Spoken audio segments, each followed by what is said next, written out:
বলছি যে আমাকে স্বপ্নে কেউ দীক্ষা দিয়েছেন, তো আমি কিছু কথা বলতে চাই আর কি, তো সেটা আমি এখানে বলতে চাইছি না। আপনাকে আমি একটা কথা বলি। হ্যাঁ।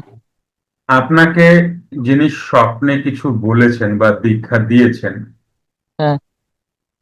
তাহলে যিনি দীক্ষা দিয়েছেন স্বপ্নে, তিনি হ্যাঁ, আপনার গুরু। অবশ্যই। দীক্ষা যখন কথাটা আসছে তখন গুরু।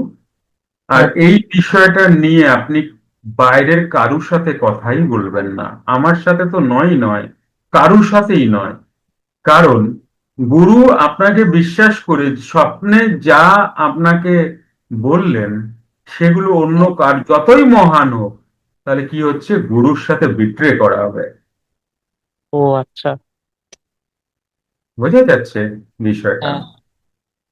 ঠিক সুতরাং এই আছে। কথা আপনি অন্য, আমার সাথে তো নাই, হ্যাঁ।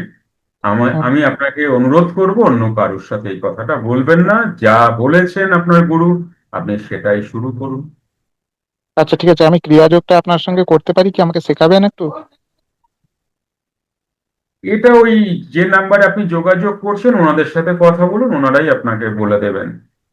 না, ওনারা তো বললেন যে আপনার সঙ্গে মানে ওই লিংক পাঠালেন যে আপনার সঙ্গে ওই মিটিংটা করতে, মানে এইটা ক্লাসটা অ্যাটেন্ড করতে।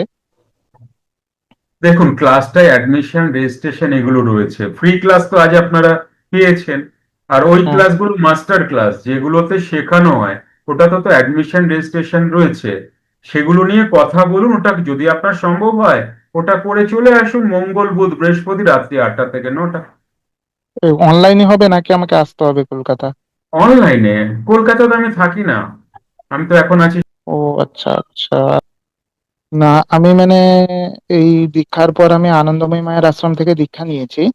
আচ্ছা, তো আমি ক্রিয়াযোগ মানে স্বপ্নে শেখার জন্য দীক্ষার পরে আবার আনন্দময়ী মায়ের ওখান থেকে নিয়েছেন নাকি? স্বপ্নের আনন্দময়ী মাই ছিলেন। আচ্ছা, মাই ছিলেন। আচ্ছা আচ্ছা। তাহলে আনন্দময়ী তো মায়ের মায়ের সঙ্গে ওখান থেকে মানে বোধহয় একটা খর্দাতে আছে নাকি, না আপনাদের সাউথেও আছে বোধহয়? কথা বলতে হরিদ্বার কনখলে ওনার সমাধিস্থল আছে। হুম তো হুম। বৃন্দাবনে আছে, কলকাতা আগরপাড়ায় আছে, না অনেক না, জায়গাতেই আপনি আছে আপনি তারা। কোথা থেকে দীক্ষিত হয়েছেন সেটা বলছি। আমি হয়েছে আগরপাড়া থেকে, কলকাতা আগরপাড়া, হ্যাঁ হ্যাঁ, ওই দক্ষিণেশ্বর সাইডে। খর্দা খর্দা বোধহয় এই জায়গাটার নাম। ওই যে পানিহাটি সাইডে আছে না? হ্যাঁ, পানিহাটি পানি। হ্যাঁ, হ্যাঁ হ্যাঁ, ওইখান থেকেই। ঠিকই তো তো আছে। আমি ক্রিয়াযোগ শেখার জন্য যোগদা সৎসঙ্গ সোসাইটিতে গিয়েছিলাম, মানে যোগদা মঠ। তো আচ্ছা। ওনারা বললেন যে তুমি দু নৌকায় তো পা দিতে পারবেন না, যে হুম কোনো একটা জায়গা থেকে তোমাকে শুরু করতে হবে। তো ওনারা আমাকে শেখালেন না, লেসন কিছু আমি নিয়েছিলাম, ওই হংস ক্রিয়া করতাম, আর কিছু হুম মেডিটেশন করতাম। তো হুম। তারপর থেকে ওগুলো তো সব বন্ধ হয়ে গেছে, মানে ওরা না করতে বারণ করলেন যে তুমি যেখানে আছো একটা জায়গায় থাকো। তো আমার কোথাও না কোথাও ক্রিয়াযোগটা আমি শিখতে চাই, কিন্তু আমি প্রপার গাইডলাইন পাচ্ছি না। দেখুন, এই যে আপনি এত ভক্ত দেখছেন না, অল ওভার হুম। ওয়ার্ল্ড এর ভক্ত এনারা রয়েছেন। হ্যাঁ। কেমন? কেউ কেউ হুম। ইউকে রয়েছেন, বাংলাদেশ রয়েছেন, বিভিন্ন। তো এনারা হ্যাঁ। অনলাইনে এসে শেখেন।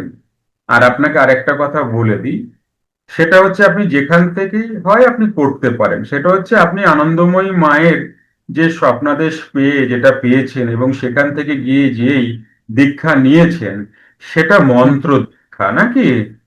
হ্যাঁ হ্যাঁ হ্যাঁ। বাস এইটুকুই, আর বলতে হবে না। হ্যাঁ। মন্ত্র দীক্ষা। তাহলে এই যে যুক্ত ক্রিয়াযোগ, এটা হচ্ছে প্রাণায়াম। সুতরাং মন্ত্র কি? যাহা জীব বলে, যাহা ঠোঁট বলে, যাহা হুম। বাক্য, মানে এগুলো সব ইন্দ্রিয়। আচ্ছা। প্রাণায়াম কি? এই প্রাণায়াম মানে ইন্দ্রিয়াতীতে যাওয়ার পর। হুম। তাহলে দুটো, এই যে মন্ত্র এবং প্রাণায়ামের সাথে কোথাও টার্সেল নেই তো, ডিবেট নেই তো। না, কানেকশন নেই। কেমন?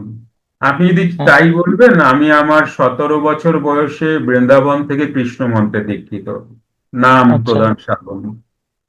হুম। প্রচুর অনেক বছর নাম সাধন করেছি, অহরহ দিন রাত নাম সাধন। হুম। তারপরে আরেকটা সাধন নিয়েছি, ওটা বৈষ্ণব জগতের উপাসনা তত্ত্ব। সে উপাসনা তত্ত্ব অনেকে বলে ওই উপাসনা না, অনেক বড় কিছু, ওখানে যোগ মারফত সহজ ভজন যাকে বলে। হ্যাঁ। তারপরে বাবা কৃপা করলেন আমাকে ক্রিয়া যোগে। তো তো দেখুন না, আমার জার্নিটাই দেখুন না, মন্ত্র, আচ্ছা কিছুদিন তন্ত্র করেছি ভূত প্রেত নিয়ে। আচ্ছা হুম। আচ্ছা। পঞ্চমুণ্ডির আসনও করেছিলাম। হ্যাঁ, ঠিক আছে। তো এই হ্যাঁ মদ দিয়ে হ্যান ত্যান ওগুলো যে হয় না, ওগুলো হ্যাঁ করেছিলাম। হ্যাঁ। ব্যাপার হচ্ছে যে আপনার যে জায়গাটা, সেটা হচ্ছে মন্ত্রের সাথে প্রাণায়ামের কখনোই মিল নেই। সংঘাত প্রতিঘাত নেই। হ্যাঁ এমনকি যোগীরাজ লাহিড়ী বাবা হ্যাঁ। তিনি বলছেন যে যেই সম্প্রদায়ে আছেন সবারই উচিত এই অন্তর্মুখী প্রাণায়াম করা। এবারে আপনি যে সম্প্রদায়ে আছেন সেই তার যা মন্ত্রতন্ত্র ওগুলো করুন, কিন্তু হ্যাঁ ইহা প্রত্যেকের করা উচিত, বা কোনো না কোনো জন্মে এসে সাধনা তোমাকে করতেই হবে, কারণ এছাড়া তো মুক্তি নেই। অবশ্যই। না না না, আমি বুঝতে পারছি। তো এটাই হচ্ছে বিষয়, বুঝতে আমি পেরেছেন? কোথাও না কোথাও, হ্যাঁ কোথাও না কোথাও বুঝতে পারছি, মানে নিজেকে জানা মানে ওই সর্বশক্তিকে জানা। এটাই শেষ কথা, আর তো কোনো কথা নেই। আমরা তো ঘুরি বাইরেকে জেনে জেনে ঘুরতে থাকি, বারবার আসা হ্যাঁ। যাওয়া। যেদিনকে হ্যাঁ নিজেকে জানবো সেদিন থেকেই তো ছুটির ঘন্টা বাজছে, তাই না? হ্যাঁ, মানে ওইটার জন্য মানে আমি অনেক। আর বলছি, একটা কথা কি এখানে জিজ্ঞাসা করতে পারি, নাকি আমি আর বলুন, ফোনে জিজ্ঞাসা করবো? বলুন যদি বলার থাকে। বলতে চাইছি না, জানেন তো। আচ্ছা ঠিক আছে, তাহলে আমি বলবেন, ওখানে ওখানে জানিয়ে দেবেন, ওরা কনফারেন্স করিয়ে নেবে আমার। আচ্ছা আচ্ছা, ঠিক আছে। আর বলছি, এই যে মাথায় যে চুল রাখা হয় না, হুম। তো এর সঙ্গে যোগের বা কোনো, এই যে জটা হয়, এর সঙ্গে কি কোনো স্পিরিচুয়ালিটির কোনো সম্পর্ক আছে? বাইরের সাথে, এই বাইরের সাথে, বাইরে যা যা আছে, যা আছে হুম, তার হুম। সাথে অন্তর্জগতের কোনো লেনাদেনা নেই।